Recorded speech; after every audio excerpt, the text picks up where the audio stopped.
would say absolutely. I think always. I think they're, especially nowadays, everybody's like so digital and like keeping in touch digitally, that I do think that there's like they're craving for that in person. And what we're seeing a lot too, from like the technology side, is that, you know, you could put out all this digital content and share like, you know, how-tos and user conferences online.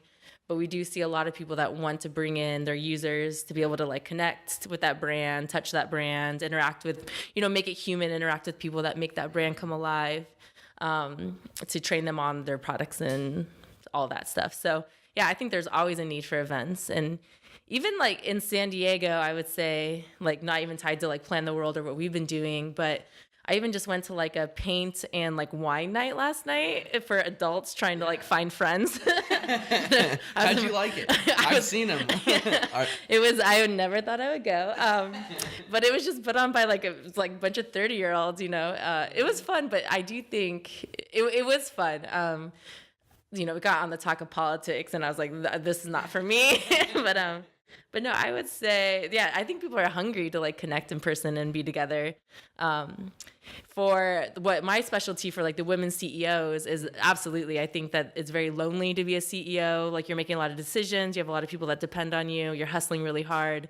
That anytime that we produce those events, it's almost like a relief for them to like fill up their cup, to be able to connect with like-minded people, strategize and stuff like that. So definitely, I think there's a bunch of different types of event planners out there that specialize in different things. And there's kind of like two different types too. There's like people that are really focused on like logistics and making sure, you know, the right pencils there and the right colors there and the room is booked. And then there's kind of the creative side. I guess it's probably similar to most industries.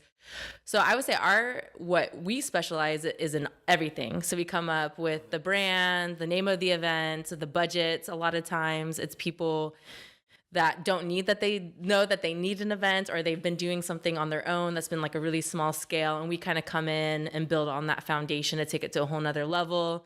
We rebrand, we provide all the collateral, we provide marketing strategies, we help them manage a committee if they want to get a community involved in what those best practices look like.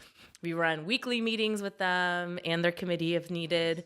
We sell sponsorships, we create sponsorship packages, we run their registration sites.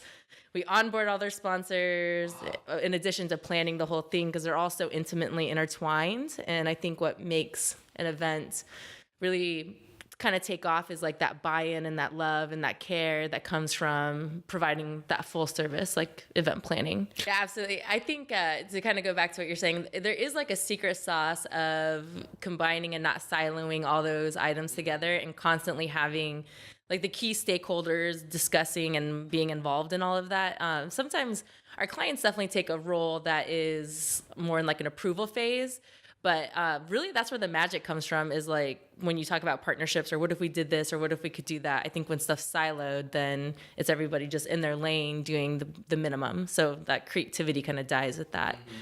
As far as like events selling out, like public facing for what we typically did is, yeah, we definitely use social media. Anything that was like public facing, advertising with Facebook. Now, I haven't really done it since Instagram's kind of taken over, because it's been about 10 years. But a lot of it, yeah, email campaigns, videos, PR, like all of that when it's public facing. And also too, I think what worked for us was getting key community members involved. So if you're doing a beer festival, then you invite all of the home brewers, you know, to come, and then they get to tap their network. Or if it's, you know, like a bunch of local bands, and you offer their attendees like discounts in order to attend. So if it's to the public, I think getting key buy-in to people that are experts in that space.